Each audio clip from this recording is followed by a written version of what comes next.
Hi, and welcome to Dillon Dialogue. I'm Matt Miano, Events Manager with the Town of Dillon. I'm sitting here to my right with Mayor Kevin Burns, and to my left, we've actually got a new face, Mr. Tom Breslin, the new Town Manager of Dillon. Why don't you tell us a little bit about yourself? Well, I always regret this, but I first came to Colorado when I was in the Army about 30-some years ago, and I loved it here, but when I got out of the Army, I went back to New York City and took a job as a fireman in New York City and raised a family there, and decided that when the time was right, I would go back to Colorado. So I was able to retire fairly young from the fire department, and I had gone to college and law school while I was there. So I decided, okay, we packed the whole family up before anybody was in high school, and moved the kids out here, and all three of my kids went to Summit High School. And after that, I went to work for Vail Resorts for about 10 years. Then I switched jobs and went and was the county administrator for Clear Creek County. That was your most recent post, correct? That was until I was there actually till June, and I started here July 7th. So All right. Well, welcome very aboard. lucky to get the opportunity to be here. It's All right. nice. We're happy to have you. Thanks. I got to say that he's the new boss, so no, it really is great to have you on board. So I can be the one to interrogate him if that's Exactly, yeah. So. All right, well, thanks, Tom, so much. We're excited to have you on board. I know that the town council is very excited as well. Yep, absolutely. So we're going to move on. We've been talking about events all summer long. Believe it or not, summer is coming to an end. We do have a couple of more events that are worth talking about. Farmers Market runs through September the 19th, every Friday, 9 to 2. So be sure to come out for that. It's a great way to spend a Friday morning. Friday and Saturday nights, we will be having concerts through August the 30th. On August the 30th, we have our end of the summer celebration that includes fireworks right over the amphitheater, so that's really cool. And then the last big bang of the summer will be September 6th. We're hosting The Machine, which is a Pink Floyd tribute band, and they're actually playing two of their most well-known albums, Wish You Were Here and Dark Side of the Moon, in their entirety. So that's September the 6th, 7:30. Hopefully we'll see both of you guys there. Mm-hmm. Hopefully we'll see a couple of folks out there watching Dillon Dialogue as well. Speaking of the summer, let's keep it rolling. It's been a great summer. Yeah, it's been a record-breaking summer, I think, for us here in Dillon. I think that's part of a county-wide trend, but Dillon, we've been particularly fortunate with good weather, which so much of our programming kind of relies on, obviously, and we've been seeing increases in our sales tax revenue as a result of the influx of folks coming up to our events this summer. We've seen a progression coming in the last few years as we've started to leave kind of the last recession. Dillon's revenue has been pretty steadily climbing, and I think you've seen we've been really happy with the numbers we've been getting so far this summer. I think we're still waiting on one or two cycles or reports before we see what the complete picture is. But we're looking at a really strong bottom line for our budget, and which is important as we start going into our budgeting process, which I believe we're talking about a little bit here later. For sure, yeah. But for the town of Dillon, one of the things that anybody who watches this program knows is we talk a lot about our events, especially our summer events, and the reason for that is that's a really strong season for us.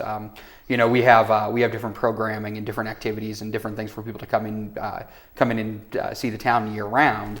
But of course we really build out our summers. That's with the amphitheater, the marina. Our amenities are at the moment really focused on that summer season, and I think that we've seen a huge growth in that, partly because of the economic climate here, but then partly because the last few years we've really made it a priority to find new programming, new ways to bring folks into town. All about that. A lot of that's thanks to your efforts, Matt, and your end of the summer concert that the town's putting on is a pretty great example of that. It's a week after the normal close of the summer season. We anticipate that it's going to be a really great way to kind of cap off this sort of robust season that we've been having and draw more people in who are going to be having dinner, are going to be going out shopping in town, enjoying some of the other amenities, and it's also beyond just being a great event for the people who live here to be able to go out and enjoy our amenities. We think it's going to be one part of the sort of the building of our revenue, so that we're able to go out and do great stuff, from putting up new lampposts to hopefully building new arts facilities to whatever else the case might be. Right, and I mean, my goal with the amphitheater, Tom, you and I talked a few days ago, and you referred to it as our crown jewel. A lot of people know about it. Not everybody does, so I like to, doing some of these bigger concerts are really great ways to introduce that venue to some new folks. Yeah. Well, and I think we saw that a little bit earlier in the summer when we put on that free Dark Star Orchestra concert, and Matt, what did we estimate the numbers were there again? I would say there had to be close to 5,000 folks. Yeah, that's incredible. That's for the town of Dillon, that's clearly set a new record for the number of people in town, what the town can really do. Of course, we're always, we always learn from something we do and find new ways to tweak it. But I'd say it was pretty much an unmitigated success. Yeah. And it creates some parking issues sometimes, but those are. I mean, with something like that, it's kind of nice when you see town that full. I mean, exactly. It really is cool to see town. And you figure that out, and say the next year, we've always been able to tweak things and make it a little bit better. So but it just shows the kind of programming that you're able to do. And again, that goes, it's not only a great event on its own right for guests, for locals to be able to come out and enjoy. It's something that really helps that bottom line that we're talking about. People do come in, they go to restaurants, they shop at the grocery store, they go to the record store, they go and use all the amenities that we have, and that's been I think probably one of our peaks of the season, but we've had pretty consistently full programming for most of the year, and that's getting those folks drawn in is really vital to being able to plan for the success of Dillon in the future and build on that success, and do all this other exciting stuff that we want to do. And you keep talking about amenities. One of the biggest amenities that the town does offer, and Tom, if you want to touch on it, is our marina, and they've been having a record-breaking summer as well. They have been doing very well down there. Boats are rented out for most of the day, but there's still room for more folks. So come on down and rent a boat, especially the local folks. There'll be less front range traffic up here starting in around the end of August. And yes, we're almost back to school. Kids are starting to go back to school already. Yeah. So that'll give locals the opportunity to get down there, rent a boat, and go out and utilize the lake. So it's a great way to spend a day. I know that earlier the mayor and I were chatting, and he mentioned Sundays were actually a good day to rent a boat. I know that Tuesdays and Wednesdays have been crazy busy, but stay off I-70. If you are a front ranger, hang out for a day, rent a boat. If you are interested, 970-468-5100. You can give them a call, or DillonMarina.com. Nice and simple there. And they're also offering the stand-up paddleboarding. Yeah, absolutely. That's been a new feature this summer. I will actually mention that one of the things that Dillon was really vocal of was when a couple of years ago, when stand-up paddleboarding just started to be kind of introduced to this county. We were pretty vocally in support of having that as an allowed use out on the lake, and it was an allowed use that we started to see folks getting out on the water there, and it's turned into one of the great sort of local recreational opportunities. I'd say at least half of the folks that I know up here do some stand-up paddleboarding, and we're seeing increasing numbers of people come up from Denver to do it. And this summer for the first time at the marina, we actually offer stand-up paddleboard rentals, and those have been an absolute success. We joke about this. I've mentioned this a few times on the show before, but I like to go out and go down and enjoy the opportunities for leisure at the Tiki Bar, and it's been incredible to be able to sit out there at the water and watch folks heading out on their stand-up paddleboards, coming back in.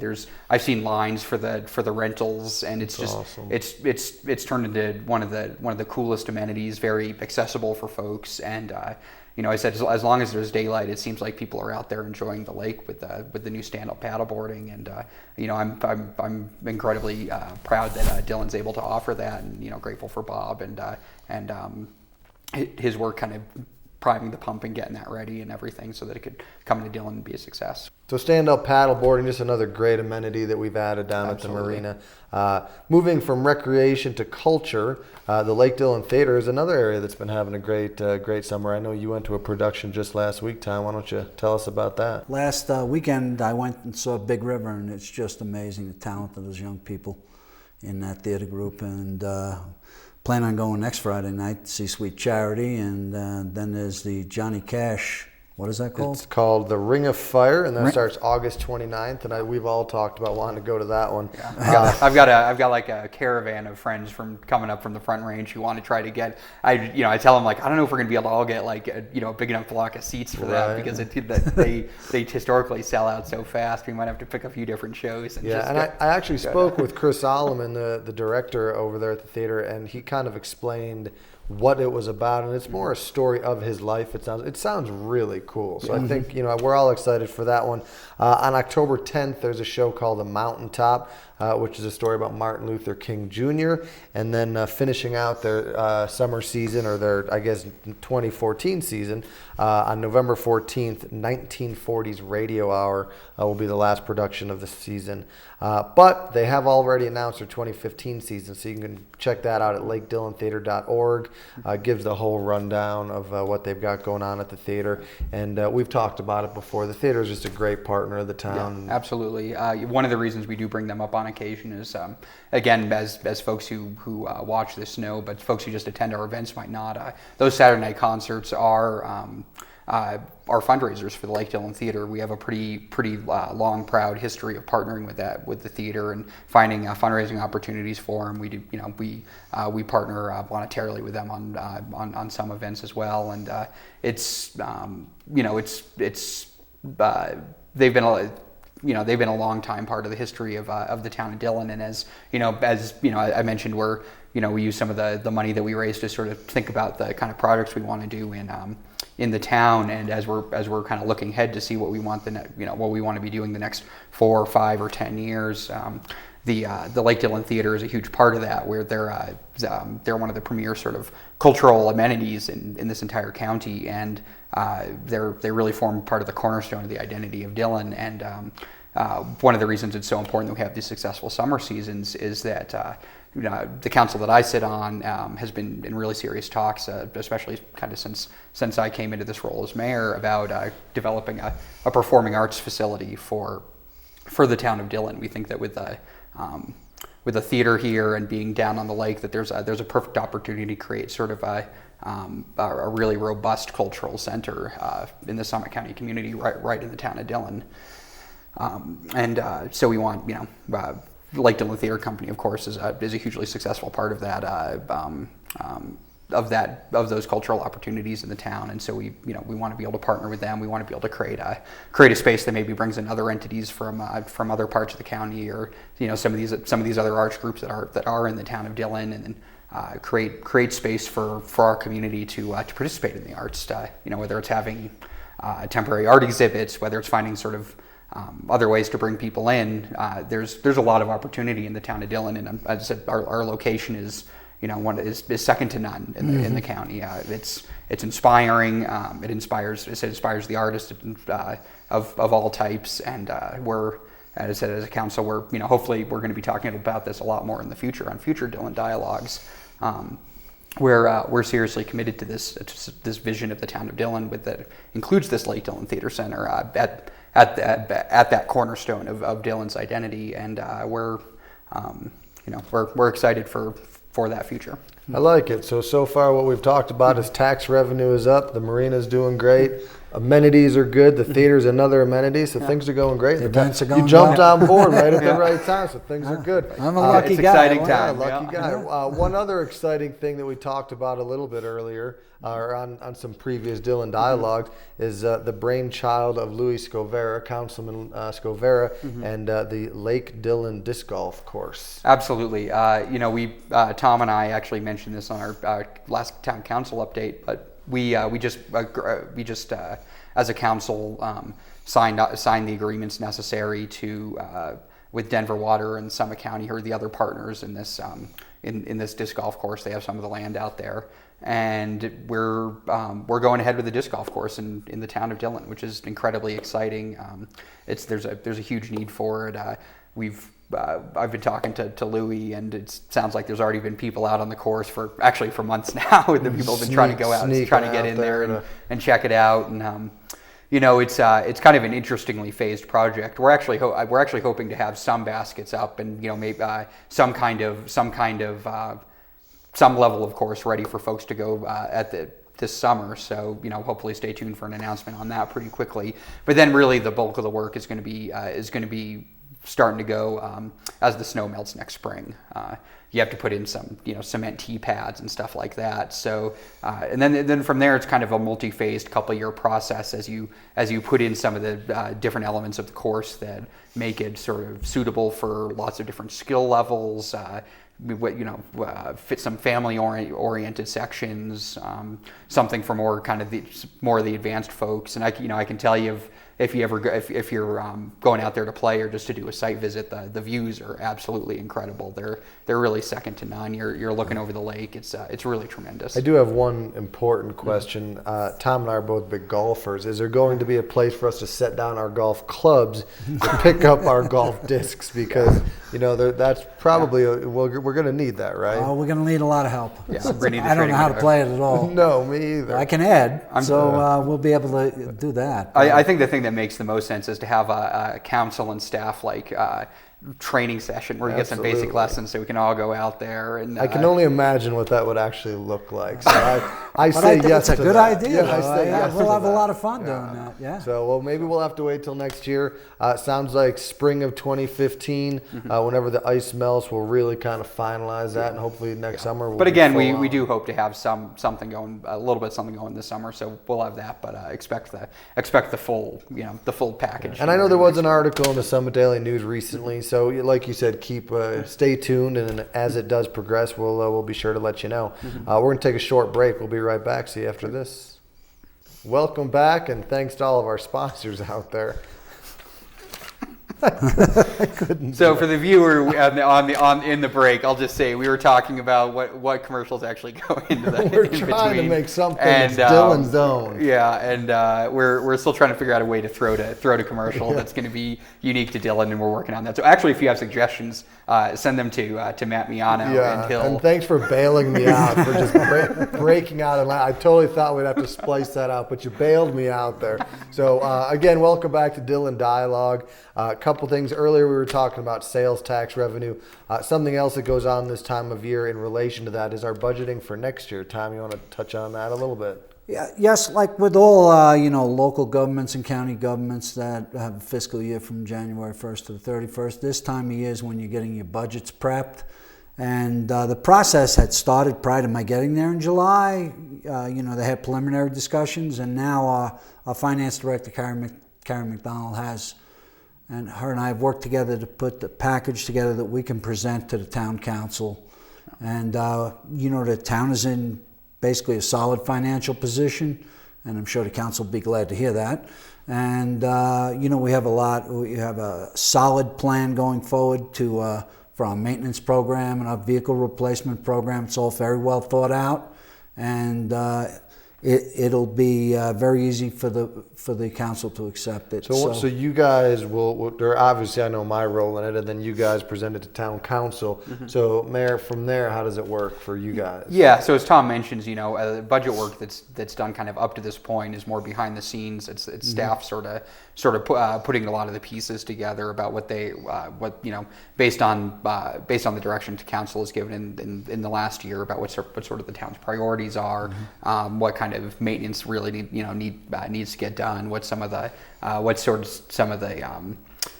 the initiatives that our community has voted on in the past. All that stuff gets sort of packaged together and put into good format. As Tom says, I've gotten a sneak peek at some of the numbers. It looks like we're in a really good financial position, able to do some exciting stuff. And in upcoming meetings, staff is going to be presenting different pieces of that budget.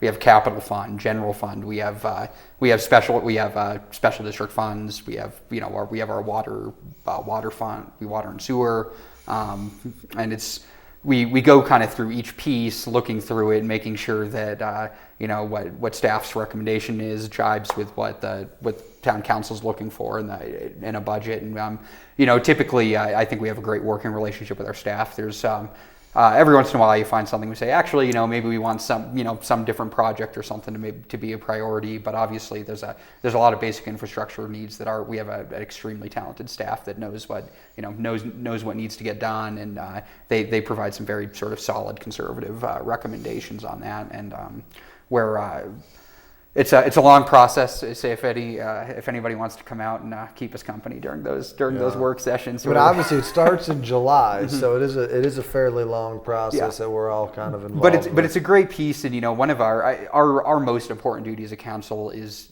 sort of that budgetary piece. It's the fiscal responsibility to the taxpayer, and so it's something that everyone on council takes very seriously. We do go through each item and make sure that it jives with what the priorities of Dillon as a community and what our town council's priorities are. And as I say, Carrie McDonald's been has been our finance director for many years, and she has a pretty great understanding of this town and sort of where we like to see the money going towards, and so that makes the process a lot easier for us. But as I said, it is a many meetings process. We go through stuff in work session, and then we actually it's actually available to the public to look through. There's going to be there's a process to make comments on. You just want to keep looking at our agendas to see when all that is. But it's something that we make available to the public, because we first of all we're certainly proud of the work the town does, and having a good budget is proof that we've hopefully done a good job, and then we're going to continue doing a good job. So we like to show people, but then it's a public document. That input's important for making good decisions that reflect the interests of the community. So it's just sort of the responsible thing to do, to make sure that people have a chance to lay eyes on that budget, and that we're spending the time necessary to go through and make sure that we have something that we can really be proud of. So like you said, come join us if you'd like. So Tom, I know this is your you first. enjoy that sort of thing. I know this is your first time doing this. This is one of those rare occasions where we have a nice smooth segue, because we were just talking about budget, and part of the budget is capital improvements. Yes. So why don't we move right into capital improvements? Well, actually, some are ongoing. Next year we have a list of capital improvements that we're going to present to the council, and they can prioritize them how they wish. We have some that they approved last year, some parking lot improvements down by the marina, and also some marina park improvements. So because of the level of activity we have around here in the summer, we can't really do that. Sure. So we're gonna the contracts have been let out, and that will begin after Labor Day. So we'll see some of these projects happening at the end of 2014. Absolutely, yes. Right. So we're gonna pave that parking lot down by the marina, and we're also gonna lay in the infrastructure in the Marina Park. We have a plan for that. I don't have it with me, but there's sidewalks and picnic areas, and going in will be the hard surface and excavating stuff, and then in the spring we'll put in the grass and the irrigation systems and the picnic tables and the shaded areas and things like that. So it's a really nice plan, and we hope to have it available to the public next summer. And I just want to interject. One of the things that I don't think I even knew this before I joined town council a couple years ago, is that you talk about a park improvement like that, and then you reference sort of the master plan that goes along to do those improvements. And it's worth noting for people watching this that we for those kind of improvement projects with our parks, we really do we go by, we're not just randomly putting in shrubs or bushes wherever we feel like it that day. There's pretty detailed plans that go into effect that take care of that make sure that we're making sort of that we're doing improvement projects that really kind of cohere with the whole rest of the town and everything else that we're doing. These are publicly derived processes. We just had a big one for the town park that we've talked about in the show before, and they create these really great results, so that when we're going in, I say this fall and then next spring to do some of this, there's a really high level of confidence that we're we're putting that bush in the right place, or we're putting that sidewalk, we're laying in that sidewalk the right way, because we've done all this legwork, all this groundwork that up towards the actual project to make sure that it's in good shape. And it's something that, I said before I got involved in government, I don't think I really understood that that's what happened. I just figured, you just toss some grass on there, and then you put in a shrub, and you're in good shape. And that's one of the things, we always encourage people to go to the town website. First of all, you can find the existing plans on there, and townofdillon.com. Yeah, townofdillon.com. Quick and plug. You can find the existing plans there. But then when we're going to do, we have this Marina Park update plan. We have a town park master plan update that we did that's going to be kind of carrying us through for a while there. But there's always new plans that have to get made, because there's different parts of the town that need maintenance and updating. And when you're doing those kind of more major projects, they said you can't just go in with a shovel and kind of see what looks pretty okay and figure it out from there. Well, it's always an opportunity for folks to get involved. Sure. I can say too, I spend a lot of my evenings down at the amphitheater, and if you want to see where the shrubs are slated to go, there's a public restroom facility down there, and on the outside of that, there actually is the comprehensive, I'm not going to use the right terminology, but the drawing of where each shrub and sidewalk absolutely. will And go. That's one thing that we wanted to make sure. We actually put that up earlier this summer when we had the beer fest going on, because we wanted to make sure that people could see some of the work that we're doing, and understand the improvements that are going on. And we have these great documents, and we kind of like to show them off, because we think we do a pretty good job with them. After we take public comment, after we have sort of experts take a look at this, after we figure out where everything needs to be, it's kind of neat to see what the Marina Park's going to look like next year. It's neat to see what the town park's going to look like in hopefully just a few years. And I was going to say, when you see it 10 years down the line, although it seems like it takes a long time, your hard work now to get to see it in the future. And again, it's a step-by-step process, so that is really cool. Another thing that we're looking at doing, I know the other day we were all out running around Highway 6, and everyone was probably looking at us like we're crazy, but the possibility of putting in some LED signs on Highway 6. Yes, we discussed that, to put them down by what's the street? Anemone. Where we have some signs now that are static, and we have to change the wording and everything. And we were looking for something more eye-catching, in the sense that, and Kevin could touch on this, but one of the things that, these signs, they can deliver public safety messages, with the stuff that goes on I-70 and things like that. And, we can have these signs, the message can change quickly. We can get information to people. Information is always useful. Absolutely. Oh, yeah. And I'll kind of piggyback on that a little bit. One of the great things about this last year is that we had a really incredible ski season. We had a above average snowfall. It was a lot of fun to be up here. It's one of the things, we talked about, we mentioned earlier in this show that for the town of Dillon, we have great summer programming, because we see a lot of folks we see a lot of folks year round, and we saw a really high number of folks coming up from Denver to go skiing this year because of the snowfall. A few times a year that created some issues. When I-70 shuts down, it can start backing up traffic, and usually Dillon's kind of far enough away that it's manageable. But there were a few times, and one particular time, I think in January, where the highway shut down and it backed up traffic all the way through Dillon, getting up towards Keystone. I can tell you it was February 12th because it was my daughter's first birthday party, and my father came up from the Front Range. Took him, I told him not to go. And this is where these signs would come in handy. Yeah. I said, don't go. And it took him 3 hours to get from Silverthorne to the tunnel. So having these LED signs and saying, absolutely. Hey, I-70's closed. Don't jump on the highway. Stick around. Well, and that day and a couple other times, there was trouble getting emergency vehicles into the town, or from one side of the town to the other side of the town, because you're getting cut off. And as you mentioned, those having better signage that's more adaptive to existing to new alerts and conditions and all that is should be really tremendously helpful for public safety, for folks who are interested in public safety, whether it's police, firefighters, ambulance, they all have to be able to move through our county, even especially in really bad weather.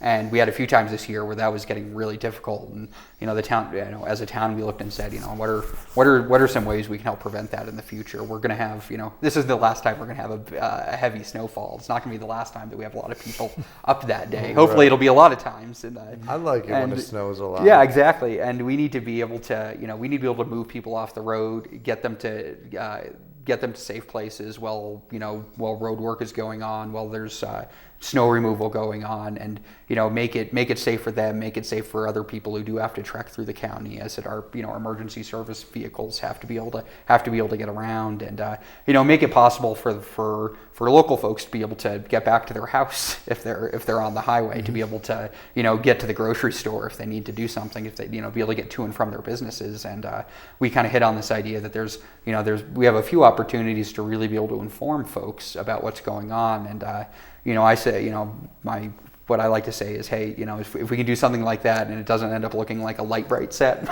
if it's something that complies with all of our light ordinances, so it's not going to be disruptive to anyone else. Maybe this is something that we should be looking at. And there are some other benefits. It can be tremendous tool to let people know about our events and our programming that we do in the town. Yeah, I was thinking we just listed all of the theater productions, in the last segment. That would be something where we could be putting, you refer to the boards that are there now as being static. So this would eradicate that and give us an opportunity to really disseminate that information across the board. But obviously, the first priority here is that it's a safety issue, and then of course it's something that has to be done in a way that's non-disruptive towards existing residents and businesses that are in that area. And I think we've, as Tom mentioned, we went down to the site the other day. We looked at some of the technology to start looking at stuff that fits that criteria, and we're going to have continuing discussions about this. And so that's, again, something for folks who are interested. Certainly let us know what you think. We're very motivated by that safety issue, but we obviously want to do it in a way that conforms with the interests of the community. So. Right, we were all sign experts. We're all standing on the highway looking at angles, seeing if we could see stuff. Dodging traffic. We had some councilmen going into traffic, and the chief was there. Luckily, the police chief. I went into. It wasn't. Luckily, there's red lights, so you can time it accordingly. But I might have snuck out onto Highway 6, so it was one of those, kind of fun. But it definitely fun work sessions. Yeah, it's fun when you get to go on the field trip, and it's it definitely seems true. Like you do have this sign here, and you could really be doing a lot to let folks know about how to be effective at traveling in that section of the county, and being able to, as I said, kind of looking at it from that angle. It impresses you how big those signs are. I don't remember the last time I actually really went up to them and then tried to kind of take a view of it. But then how much we could be doing on that messaging piece. So, Well, listen, I don't have too much else to talk about other than, again, welcoming Tom on board. You guys have anything else to add? I just want to say from the whole council, we're excited to have Tom on board. He's really stepped into this role. We've obviously, we have a lot on our plate, as we talked about in this segment, and he's been able to kind of jump in with both feet first, and as a longtime Summit County local, has been able to pretty quick, has been really able to kind of understand what the town's interests are and be able to come in. So if you're a resident here, if you're a business owner in the town of Dillon, you've probably already met him. If you haven't, you're probably going to meet him pretty soon, because I know he's been going out there to our events and really getting to know folks. So definitely say hi if you see him, or say hi if you see me, for that matter, or even Matt. But, we're all friendly. Yeah, it's been really great, and I appreciate the time since he's come on board, and I think we're, as we mentioned throughout this program, I think we're going to be doing some pretty exciting stuff. So welcome aboard again, Tom. Thank you. Come on down to Dillon. If you're not there, you're missing the boat. Yeah, it sounds we got lots of great stuff coming. So like you said, come on down to Dillon, and we'll catch you next time on the Dillon Dialogue.